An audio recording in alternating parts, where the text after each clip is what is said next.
రాష్ట్రంలో భూమి ఎంతుంది, ఎవరి పేరుపై ఎంతుంది, రికార్డులు ఏం చెప్తున్నాయి అనే విషయాల మీద సర్వే చేయించనుంది రాష్ట్ర ప్రభుత్వం.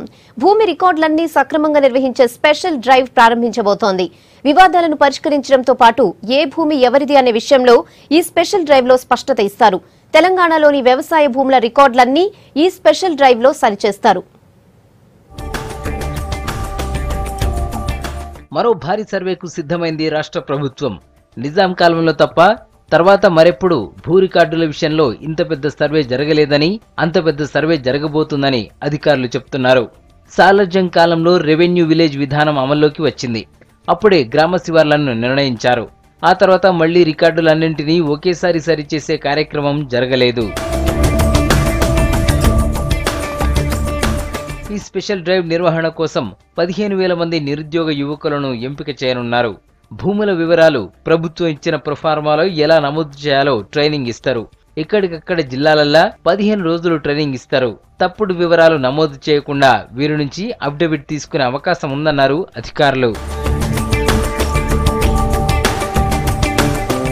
స్పెషల్ డ్రైవ్ లో ప్రధానంగా గ్రామంలో అసలు ఎంత భూమి ఉంది, ఎవరి పేరు మీద ఆ భూమి ఉందనే విషయాలు తేలుస్తారు.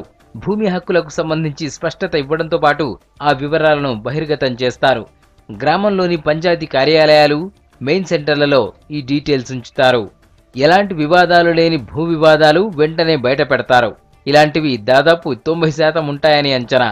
ఇక వివాదాలు, పొరపాట్లున్న 10% భూముల విషయంలో గ్రౌండ్ లెవెల్లో గ్రామ రైతు సంఘాల సమక్షంలో సమగ్రంగా, సంపూర్ణంగా విచారణ జరిపి వాస్తవాల ఆధారంగా ఏ భూమి ఏ రైతుదో తేలుస్తారు.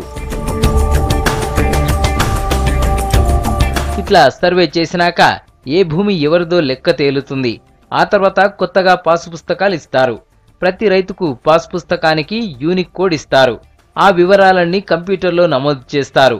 రాష్ట్రంలో ఎవరు ఎక్కడ భూమి కొన్నా, అమ్మినా, పేరు మార్పిడి జరిగినా, వారసులకు దక్కినా ఆ వివరాలన్నీ వెంటనే అన్ని కంప్యూటర్ రికార్డుల్లో మారిపోతాయి.